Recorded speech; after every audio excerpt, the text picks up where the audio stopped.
प्रतिनिधित्व केलंय आणि अतिशय सुंदर या मंदिराचा विकास देखील त्यांनी केलाय। त्यामुळे जाताना सगळ्यांनी आई जगदंबेचं दर्शन घेऊन जावं अशी देखील आपल्या सर्वांना विनंती करतो। आज खरं म्हणजे ही बैठक होत असताना एकीकडे 3 राज्यांमध्ये मिळालेला प्रचंड मोठा विजय, या विजयाचा उत्साह आपल्या मनामध्ये आहे आणि त्याच वेळी येणारी लोकसभा निवडणूक, या निवडणुकीचं आवाहन देखील आपल्या समोर आहे।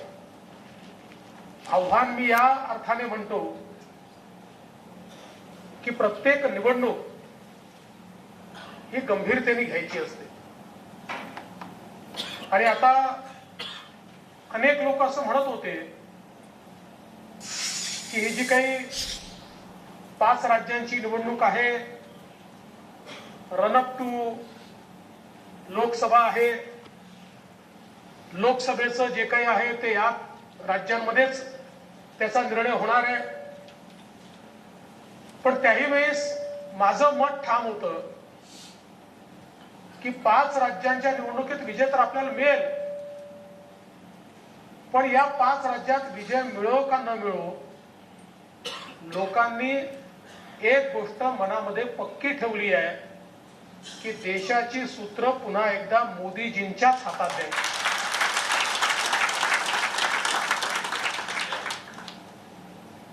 अलीकडच्या काळामध्ये अनेक वेळा वातावरण तयार केलं जातं। आपण बघितलं होतं अशाच प्रकारचं वातावरण 2018 साली तयार झालं आणि मग त्यावेळेस आपण 3 राज्य देखील हारलो। तरी देखील त्या 3ही राज्यांमध्ये लगेचच्या 3 महिन्यांनी झालेल्या निवडणुकांमध्ये प्रचंड मोठं यश हे भारतीय जनता पक्षाला लोकांनी दिलं। आज देशातला जो सामान्य माणूस आहे, या माणसाच्या मनामध्ये ही खात्री आहे की या देशाला जर कोणी विकसित करू शकत असेल तर ते मोदीजी करू शकतात। या देशाच्या सामान्य माणसाच्या जीवनामध्ये कोणी परिवर्तन करू शकत असेल तर ते मोदीजी करू शकतात। आणि म्हणून राहुल गांधींनी या सगळ्या राज्यांमध्ये जाऊन 7 गॅरंट्या दिल्या होत्या, पण राहुल गांधींच्या 7ही गॅरंट्या या लोकांनी नाकारल्या आणि लोकांनी सांगितलं एक ही गॅरंटी काफी है, वो गॅरंटी आहे नरेंद्र मोदी। आणि म्हणून एक प्रकारे आपण भाग्यवान आहोत, आपल्याला अशा प्रकारचे नेते लाभले आहेत की ज्या नेत्यांबद्दल देशातल्या सर्वसामान्य व्यक्तीला आत्मीयता आहे, आपुलकी आहे। सामान्य माणसाला वाटतं की आमच्याकरता राज्य करतात। मोदीजींकडे आज आपल्या परिवाराचा घटक म्हणून ते पाहतात। मोदीजी जेव्हा मेरे परिवारजनो अशा प्रकारचं संबोधन करतात त्यावेळी त्या प्रत्येकाला वाटतं की हो, आम्ही मोदीजींच्या परिवारातले आहोत। आणि मला असं वाटतं की इतकी क्रेडिबिलिटी असलेला नेता हा स्वतंत्र भारताच्या इतिहासामध्ये खरं म्हणजे एक अतिशय आगळी वेगळी अशा प्रकारची क्रेडिबिलिटी ही मोदीजींना प्राप्त झालेली आहे। आणि म्हणूनच मला असं वाटतं की येत्या लोकसभेच्या तयारीच्या निमित्ताने आपलं सगळ्यात मोठं ऍसेट काय आहे तर आपलं नेतृत्व आहे की ज्या नेतृत्वाच्या बद्दल लोकांच्या मनामध्ये विश्वास आहे। आज बघा, विरोधी पक्षांनी मिळून इंडिया आघाडी तयार केली आणि या इंडिया अलायन्सने जणू काही आता मोदीजींच्या विरोधात सगळे एकत्रित झाले, जनमत एकत्रित झालाय आणि आता आम्ही मोदीजींना हरवणारच अशा प्रकारची भावना तयार करण्याचा प्रयत्न केला। ज्या दिवशी 5 राज्यांचे निकाल होते, लगेच काँग्रेसने घोषित केलं 6 डिसेंबरला बैठक होणार। अर्ध्या तासात ममताजींनी सांगितलं मी जाणार नाही, अर्ध्या पक्षांनी सांगितलं आम्ही जाणार नाही आणि शेवटी ती बैठक त्यांना पुढे ढकलावी लागली। कारण हे जे इंडी अलायन्स तयार झालेलं आहे, या इंडी अलायन्स समोर कुठला अजेंडा नाहीये. देशाच्या विकासाकरता एकत्रित आलेले नाहीयेत, समाजाला पुढे नेण्याकरता एकत्रित आले नाहीयेत, गरिबी निर्मूलनाकरता एकत्रित आले नाहीयेत. हे सगळे एकत्रित आले आहे एका अजेंड्यावर की मोदीजींना हटवलं नाही तर आपल्या परिवारवादी पार्ट्यांची दुकानं बंद होणार, त्याला कुलप लागणार आणि त्याला कुलप लागू नये एवढा एका भावनेनं हे सगळे एकत्रित आले आहेत. आणि म्हणून आपण जसं नेहमी सांगतो की या पार्ट्यांकरता त्यांचा परिवार म्हणजे देश आहे आणि मोदीजींकरता देश म्हणजे त्यांचा परिवार आहे. हा एक महत्वाचा फरक आपल्याला या ठिकाणी पाहायला मिळतो.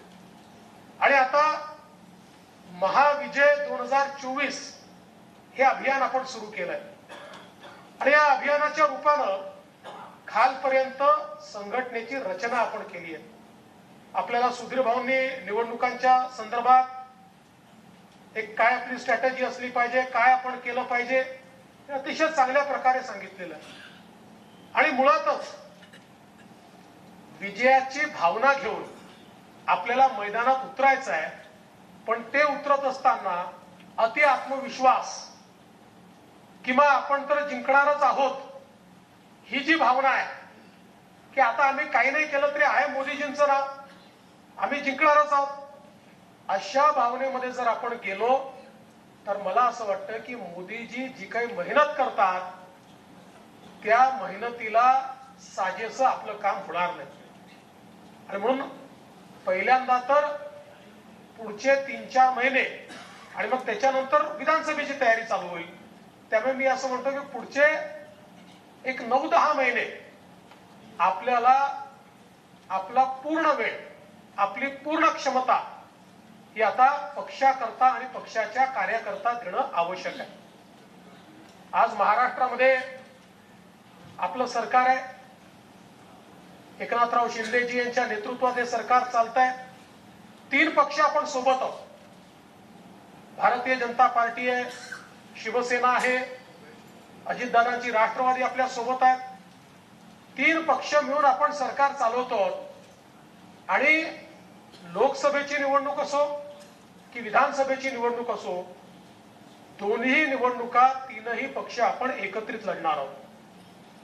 आता आपल्याला किती जागा मिळतील, त्यांना किती जागा मिळतील, काळजी करू नका. एक तर पहिल्यांदा तुम्हाला सांगतो की तुमच्या मनात आहे तेवढ्या जागा आपल्याला मिळणार आहेत, त्यापेक्षा कमी जागा आपल्याला मिळणार आहेत. आणि दुसरी गोष्ट ही लक्षात ठेवा की ज्या जागा आपण लढत नाही तिथे जो निवडून येणार आहे तोही मोदीजींकरताच हात वर करणार आहे. त्यामुळे 48ही लोकसभामध्ये भारतीय जनता पक्षाचे कार्यकर्ते जणू काही आपण लढणार आहोत. ही लोकसभा निवडून आणणं आपलं प्रेस्टिज आहे. ही लोकसभा निवडून आणण्याकरता आपली क्षमता लागली पाहिजे. अशा क्षमतेनं आपल्याला मैदानामध्ये उतरायचं आहे. विकसित भारत यात्रा सुरू झाली आहे. विकसित भारत यात्रा ही एक अशी यात्रा आहे की जी जनसामान्यांपर्यंत आपल्याला पोहोचवते. मुळात यात्रा काय आहे? देशामध्ये मोदीजींनी वेगवेगळे कार्यक्रम हातामध्ये घेतले. आता आपण बघितलं अतिशय चांगली यात्रा आपल्या आघाडीने या ठिकाणी सुरू केली. विश्वकर्मा सारखा कार्यक्रम की पहिल्यांदा देशातल्या 12 बलुतेदारांचा विचार हा मोदीजींनी या ठिकाणी केलाय. ज्यांना आपण 18 पगड जाती म्हणतो, 12 बलुतेदार म्हणतो, ज्यांना आपण मायक्रो ओबीसी म्हणतो, अशा सगळ्या प्रकारच्या लोकांचं हित हे सेंट्रल अजेंड्यावर देशाच्या स्वातंत्र्यानंतर पहिल्यांदा आलाय. आणि अशा प्रकारची योजना आहे की आज जो सामान्य आमचं मायक्रो ओबीसी आमचा 12 बलुतेदार आहे याच्या जीवनामध्ये पूर्ण परिवर्तन करू शकेल, याला अधिकारिता देऊ शकेल, याला समृद्ध करू शकेल, याच्या पुढच्या पिढ्यांचं कल्याण करू शकेल, अशा प्रकारची योजना मोदीजींनी सुरू केली. किंवा काही दिवसांपूर्वी झारखंडमध्ये आदिवासी समाजाकरता जी योजना मोदीजींनी सुरू केली 25,000 कोटी रुपये हे विशेषतः आदिम जमातींकरता मोदीजींनी त्या ठिकाणी ठेवले. आणि हा जो शेवटचा माणूस आहे म्हणजे आदिवासींमधलाही जो अधिक दुर्बल आहे,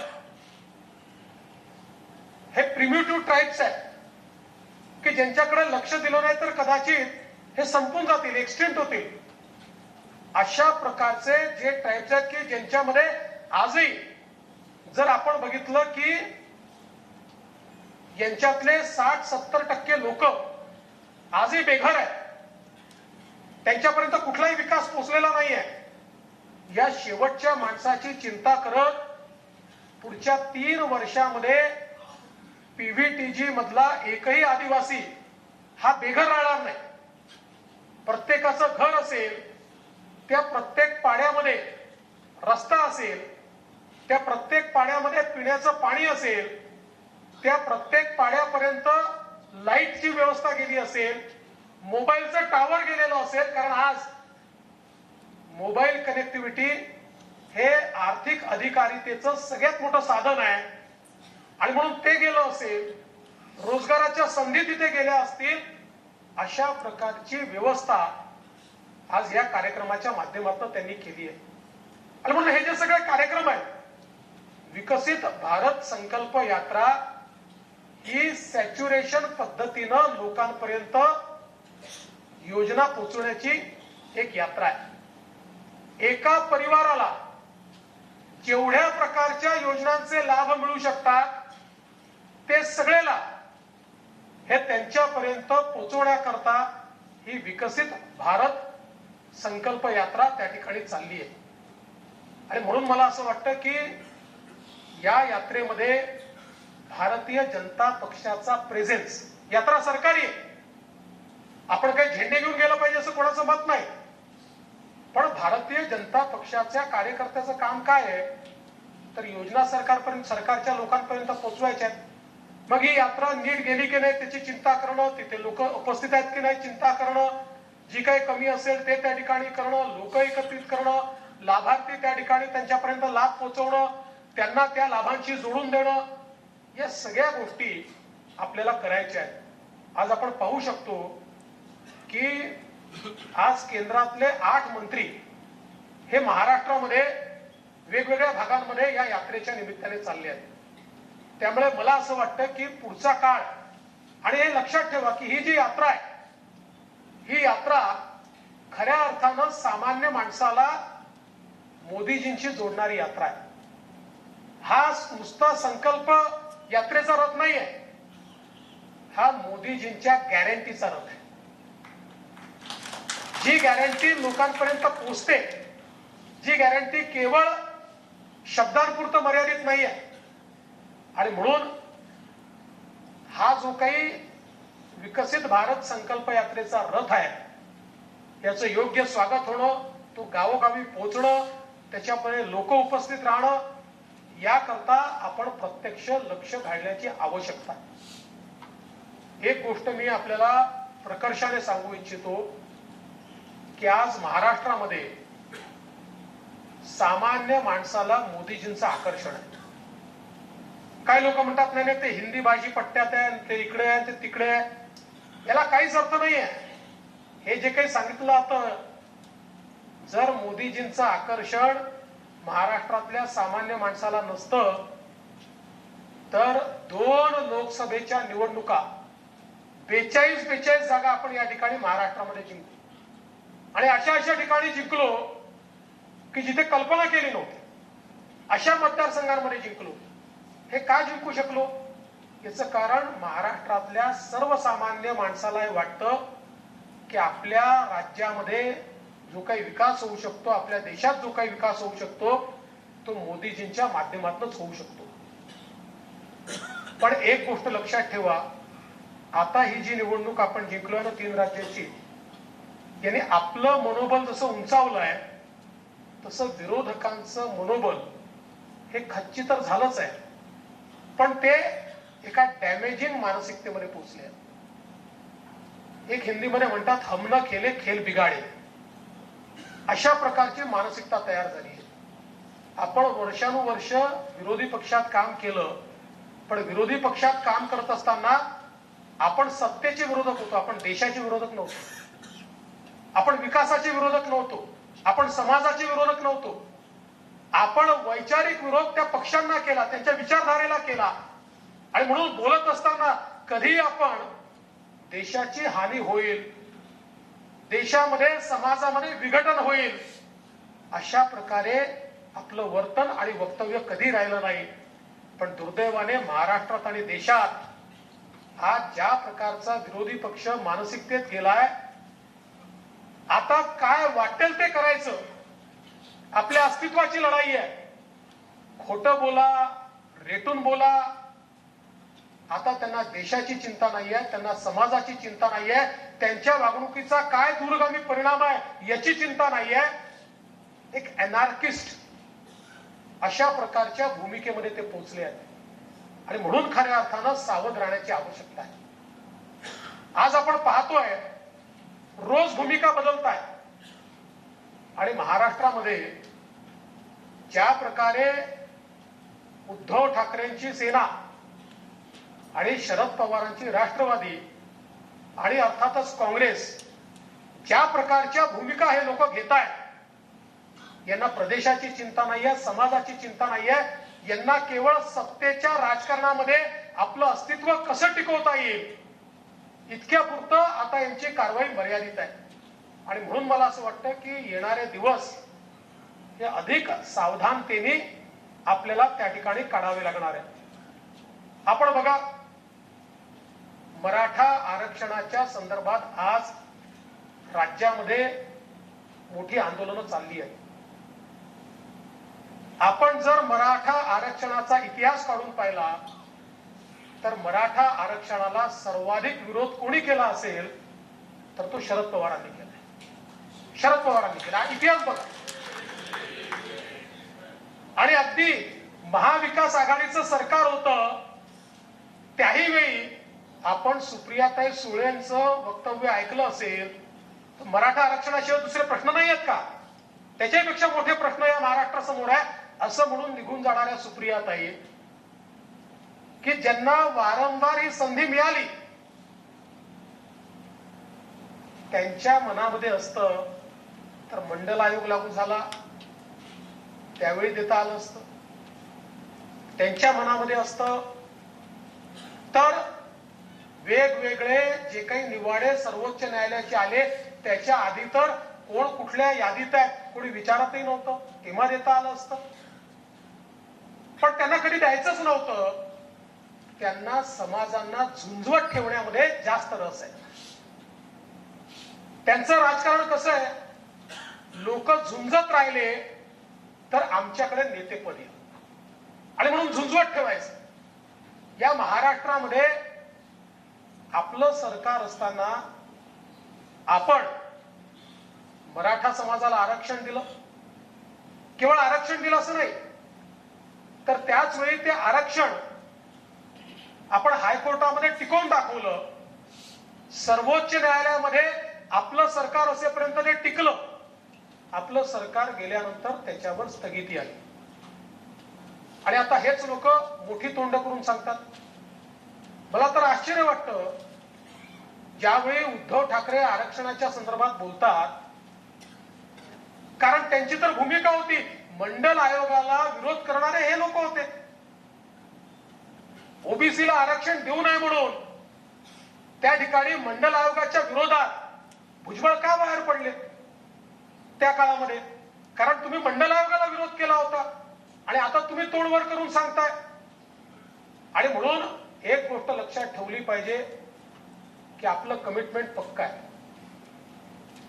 एकीकडे मराठा समाजाला आरक्षण देण्याच्या संदर्भात सर्व प्रकारचे प्रयत्न आणि यशस्वी प्रयत्न आपल्या मुख्यमंत्र्यांच्या नेतृत्वात आपण करणार आहोत.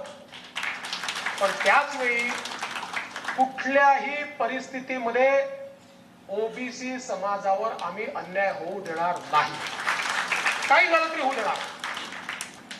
या संदर्भात भारतीय जनता पक्षाचं कमिटमेंट हे ओबीसी समाजाच्या सोबत आहे. काही झालं तरी ओबीसी समाजाच्या संदर्भात त्यांच्या आरक्षणावर संकट हे आम्ही येऊ देणार नाही, हे आमचं कमिटमेंट आहे. आणि म्हणून कार्यकर्ता म्हणून आपल्याही मनामध्ये ही गोष्ट स्पष्ट असली पाहिजे. आपण भारतीय जनता पक्षाचे कार्यकर्ते आहोत. भारतीय जनता पक्षातले जे मराठा समाजाचे कार्यकर्ते असतील त्यांनी निश्चित मराठा समाजाला त्या ठिकाणी आरक्षण मिळावं ही भावना ठेवलीच पाहिजे. ती ठेवण्यात काही गैर नाहीये. किंवा ओबीसी समाजाचा जो आमचा कार्यकर्ता आहे आपल्या आरक्षणामध्ये कुठे गडबड तर होत नाही ना, ही भावना त्याच्या मनामध्ये असणं यात गैर काही नाही आहे. पण या दोन्ही भावना असताना कार्यकर्त्यांमध्ये मात्र जातीतनं कुठेतरी भेद होतोय, कार्यकर्त्यांमध्ये जातीची गट तयार होत आहेत, हे मात्र होऊ देऊ नका. भारतीय जनता पक्षाचा ओबीसी कार्यकर्ता आहे, त्याच्याही मनामध्ये तेवढंच कमिटमेंट असलं पाहिजे की माझी पार्टी मराठा समाजाला न्याय द्यायला तयार आहे, मी माझ्या पार्टीच्या मागे उभा आहे. आणि भारतीय जनता पक्षामधला जो मराठा कार्यकर्ता आहे त्याच्याही मनामध्ये हे स्पष्ट असलं पाहिजे की या ठिकाणी माझ्या मराठा समाजाला मला न्याय द्यायचा आहे, पण तो ओबीसीवर अन्याय करून मला द्यायचा नाही आहे. ही भावना भारतीय जनता पक्ष म्हणून आपली असली पाहिजे. आणि म्हणून हे जे काही विभाजनाचं लोण आहे, हे विभाजनाचं लोण पसरू देऊ नका. मी मागे आपल्याला सांगितलं, आपल्याकरता कुठलाही समाज वोट बँक नाहीये. मराठा समाजाकडे वोट बँक म्हणून आपण पाहत नाही, ओबीसी समाजाकडे वोट बँक म्हणून आपण पाहत नाही, निवडणुकीच्या निकालांची आपण चिंता करत नाही. आणि मी तर हे माझ्या अनुभवातनं सांगतो की निवडणुकीवर याचा परिणामच होत नाही. निवडणुकीचे मुद्दे वेगळे आहेत, या मुद्द्यांवर निवडणुका नाही आहेत, हे समाजाचे प्रश्न आहेत. निवडणुकीच्या चष्म्यातनं या प्रश्नांकडे पाहूच नये या मताचं मी आहे. त्यामुळे निवडणुकीची चिंता करू नका. चिंता जर करायची असेल तर महाराष्ट्राचं सोशल फॅब्रिक हे कुठेतरी त्या ठिकाणी त्याला भेगा पडतायत, ते फाटताय. अशा प्रकारची जी अवस्था आपल्याला पाहायला मिळते ती चिंताजनक आहे. कारण गाव गाड्यावर सर्व लोक एकत्रितपणे त्या ठिकाणी राहिले आहेत. आपण सगळे एकमेकावर अवलंबून आहोत. प्रत्येक समाजाचं आपलं एक वेगळं महत्व आहे. आणि मग अशा परिस्थितीमध्ये मला असं वाटतं की ज्यावेळेस मोदीजी सांगतात की माझ्याकरता जात धर्म महत्वाचा नाहीये, माझ्याकरता महत्वाचं संविधान आहे आणि माझ्याकरता एकच जात आहे ती म्हणजे गरिबी, सगळ्या प्रकारच्या गरिबांना त्या ठिकाणी न्याय देण्याचं काम. मग आरक्षणाची भावना कशातनं निर्माण होते? गरिबीतनंच निर्माण होते. आरक्षणाची भावना कुठेतरी आम्ही मागासलेले आहोत यातनंच निर्माण होते.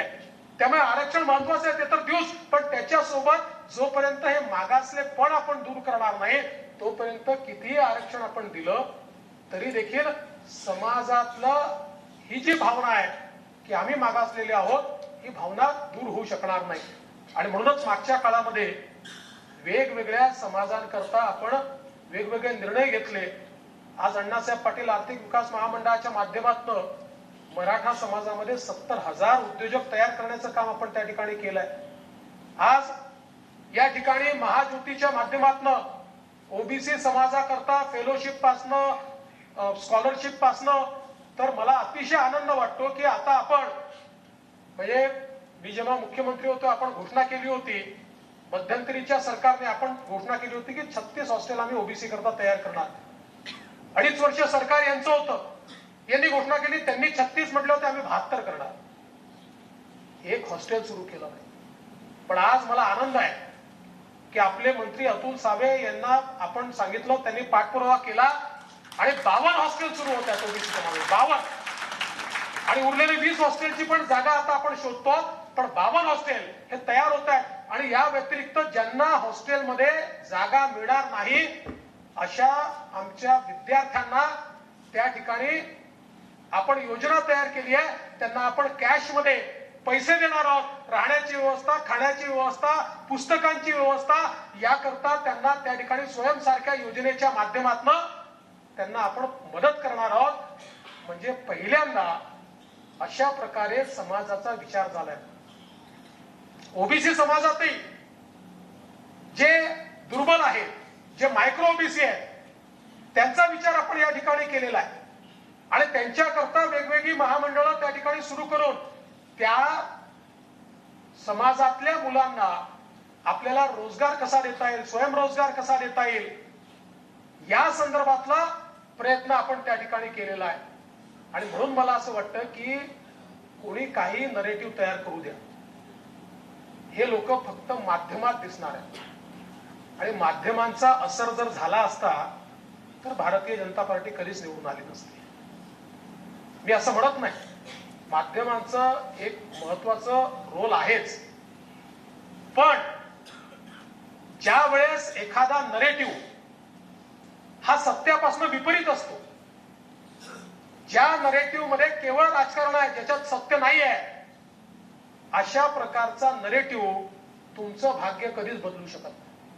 हा नरेटिव्ह 4 दिवस चालतो, पण 5व्या दिवशी तो मरतो. आपण बघितलं मराठा आरक्षणाच्या संदर्भात ज्या प्रकारे आपल्या पक्षाला टार्गेट करण्याचा प्रयत्न केला आणि मग काही नेत्यांनी त्याच्याकरता वॉर रूम उघडल्या आणि क्रिएटिव्ह बनवून टाकले भाजपच्या विरुद्ध, नाही चालू शकले. कारण शेवटी त्यांच्याकडे बोट गेलं की इतके वर्ष तुमचे बापजादे होते, तुम्ही का त्या ठिकाणी आरक्षण दिलं नाही, त्याचं उत्तर ते नाही देऊ शकत नाही, कारण त्यांनी निव्वळ राजकारण केलं आहे. आणि म्हणून आज आपण ही गोष्ट लक्षात ठेवली पाहिजे की महाराष्ट्रामध्ये सामान्य माणसाचा विश्वास हा आपल्यावर आहे. आज काय अवस्था आहे बघा. उबाठा सेनेचा नाशिकचा जिल्हा प्रमुख हा दाऊदचा हस्तक सलीम कुत्ता, आता नावच कुत्ता आहे,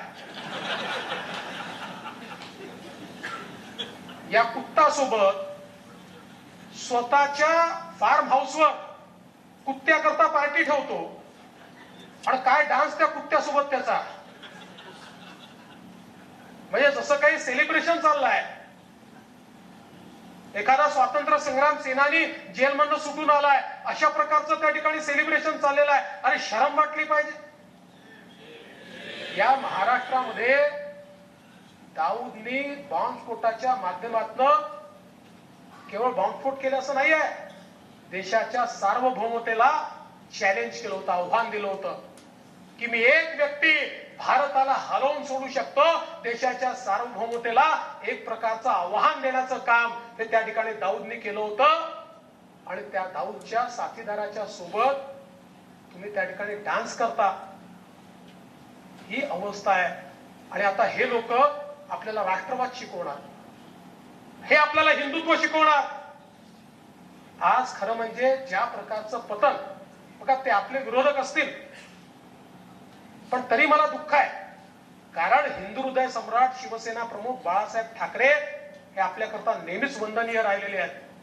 आणि त्यांच्यासोबत इतके वर्ष काम करताना खऱ्या अर्थानं जो विचार त्यांनी मांडला, आता तो विचार त्यागून आणि त्या विचारांच्या विरोधकांसोबत रोज मांडीला मांडी लावून बसायचं आणि भाषणात आपल्याला सांगायचं आम्हीच हिंदुत्ववादी आहोत, तुम्ही आम्हाला शिकवू नका. अरे आम्ही शिकवायचं सोडा, जनता तुम्हाला धडा शिकवणार आहे. आता हे जे काही तुम्ही केलेलं आहे, जनता तुम्हाला या ठिकाणी धडा शिकवणार आहे.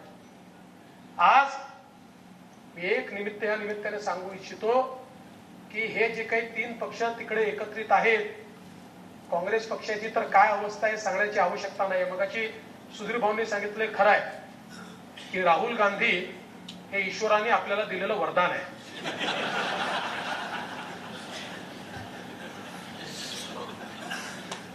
विरोधी पक्षाचा प्रमुख असावा तर असा, त्याच्याकरता आपल्याला एक भाग्य घेऊन यावं लागतं.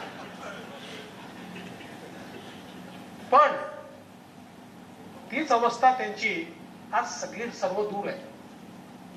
ही काँग्रेस पक्षाची अवस्था का झाली? कारण काँग्रेस पक्षाने केवळ स्वतःचा विचार केला.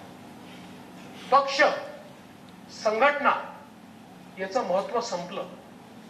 एक काळ असा आला, काँग्रेस पक्षामध्ये निवडणुका कशा व्हायच्या, तर तिथला जो कोणी प्रमुख आहे स्थानिक स्तराचा, तो एक कोणाला तरी बोलवायचा, पोरांना बसवायचा, मतदार याद्या घेऊन बसायचे, त्यांना पैसे दिले जायचे आणि मग त्यातनं त्या मतदार याद्यातनं ते सदस्य करायचे, मग त्याचं इलेक्शन दाखवायचे, मग हा निवडून यायचा. त्यामुळे बघता बघता तिथे कार्यकर्ता संपला, नेते मोठे झाले, पक्ष लहान होत गेला आणि आज अवस्था अशी आहे की देशातल्या सगळ्यात जुन्या पक्षामध्ये आज ज्या प्रकारची सुंदोपसुंदी आपल्याला पाहायला मिळते, ज्या प्रकारची अवस्था पाहायला मिळते, हा पक्ष वर येणं कठीण आहे. आणि म्हणूनच भारतीय जनता पक्षामध्ये आजही संघटनेचं महत्व काय आहे. भारतीय जनता पक्षामध्ये परवा अमित शाह यांनी सांगितलं, त्यांना ज्यावेळेस विचारलं की आपके कद्दावर नेताओं को आपने मुख्यमंत्री नहीं बनाया, त्यावेळेस त्यांनी सांगितलं की भारतीय जनता पक्षामध्ये सगळ्यात कद्दावर जर कोणी असेल तर तो आमचा सामान्य कार्यकर्ता. हमारे सामान्य कार्यकर्ता से कद्दावर नेता कोई नहीं है. आणि हे विचार करा की आज भारतीय जनता पक्षामध्येच हे शक्य आहे. कधीतरी नेतृत्व आपण बदलत असतो. पक्षामध्ये नेतृत्व जर बदललं नाही तर नवीन पिढी तयार होत नाही.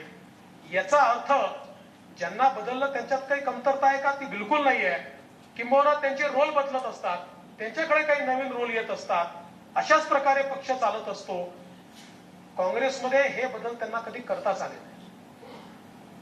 कारण काँग्रेसमध्ये बदल केला तर ज्याला बदललं तो पक्षाची कबरच खोदायला लागली.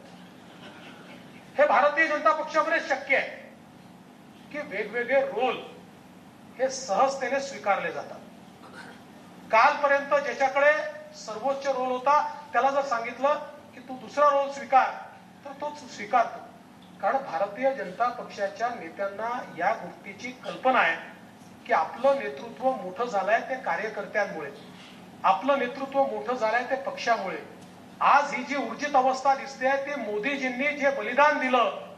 आजही दिवसातले 24 तास मोदीजी जे काम करतात त्याच्यामुळे आपल्याला हे दिवस त्या ठिकाणी दिसत आहेत. आणि म्हणून खऱ्या अर्थानं भारतीय जनता पार्टी हा कार्यकर्त्यांचा पक्ष आहे. माझी आपल्याला विनंती आहे, आता या निवडणुकांच्या निमित्ताने जसं मगाशी सुधीर भाऊंनी देखील सांगितलं, काही जिल्ह्यांमध्ये आपल्याला मतमतांतर दिसून येतात. काही जिल्ह्यांमध्ये अशी अवस्था पाहायला मिळते की एकमेकाशी थोडे डिफरन्सेस आहेत, पटत नाही. एक गोष्टीचं समाधान आहे, भारतीय जनता पक्षामध्ये एकमेकात विस्तव जात नाही अशी परिस्थिती नाही, ती निर्माण होणार नाही. पण तरी देखील जेव्हा तिकिटाचे 2 ऍस्पिरंट असतात त्यावेळी त्या ठिकाणी काही ना काही मतमतांतर असतात. मी एकच गोष्ट आपल्याला सांगतो, मागच्या वेळेस मी सांगितलं, ही निवडणूक भाजप करता लढायची नाहीये, ही निवडणूक भारताकरता लढायची. आपल्या विचाराची संकुचितता बाहेर ठेवा, बाजूला ठेवा. या निवडणुकीमध्ये आपलं काम एकच आहे, ते म्हणजे पुन्हा एकदा भारत मोदीजींच्या हातामध्ये द्यायचा. कारण मी तुम्हाला सांगतो, मी पाहतोय समोरचं दिसतंय मला, 2030चा भारत मला दिसतोय. आपण त्याचा विचार करू शकत नाही. आपल्या कल्पना शक्तीच्या पलीकडचा भारत, ज्या वेगानं भारत चाललेला आहे. आज आपण जगातली 5वी सगळ्यात मोठी अर्थव्यवस्था झालो, लवकर 3री होणार आहे. पण ज्या वेगानं हे सगळं भारतामध्ये घडतंय, आज आपण आंतरराष्ट्रीय रेटिंग एजन्सीजचे रिपोर्ट जर बघितले तर ते सगळे असं म्हणतात की जगामध्ये मंदी असताना भारत इतका वेगाने प्रगती कसा करतोय, हे एक आश्चर्य आहे. ही जी प्रगती आज आपण सुरू केलेली आहे, मी असं म्हणेन, इंडिया इज अनस्टॉपेबल. भारताला कोणी थांबवू शकत नाही. आणि मग अशा परिस्थितीमध्ये आज आपले संकुचित भांडणं किंवा मला काय मिळालं, मला काय नाही मिळालं, या सगळ्या गोष्टींचा विचार न करता भारताकरता काम करायचं आहे. भारताच्या 140 कोटी लोकांकरता मला काम करायचं आहे आणि त्याकरता काम करायची संधी मला मिळालेली आहे. अशा प्रकारचा विचार मनामध्ये ठेवून लोकसभेकरता आणि विधानसभेकरता आपल्या सगळ्यांना कामाला लागायचं आहे. आणि मला विश्वास आहे, भारतीय जनता पक्षाचा कार्यकर्ता हा बजरंगबलीचा उपासक आहे. बजरंग बलींना त्यांची ताकदच माहीत नव्हती. बजरंग बलींना सांगितलं लंकेमध्ये जा, ते म्हणाल मी कसं जाणार आहे.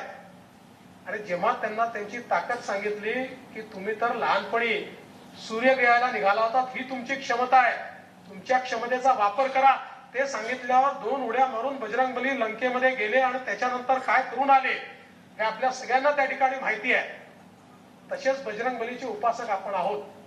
माझं काम एवढंच आहे की तुमच्यातली ऊर्जा आणि तुमच्यातली क्षमता याची आठवण तुम्हाला मला करून द्यायची. एकदा ती तुम्हाला झाली की मला वाटत नाही की मग बावनकुळे साहेब आपल्याला मागे वळून पाहिजे काही त्या ठिकाणी वेळ येईल. आणि म्हणून महाविजय 2024 करता जे कार्यक्रम प्रदेश अध्यक्षांनी आपल्याला दिलेले आहेत ते कार्यक्रम यशस्वी करायचे आहेत. आपल्या जीवनाचा जेवढा काही वेळ आणि जेवढी क्षमता आहे ती पूर्ण वापरायची आहे.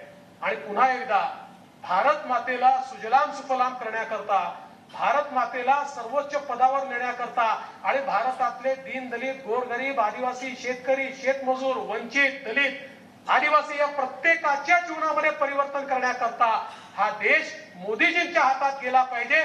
याकरता आपण सगळे लोक मिळून काम करू एवढीच आपल्याला विनंती करतो आणि माझं बोलणं संपवतो. धन्यवाद.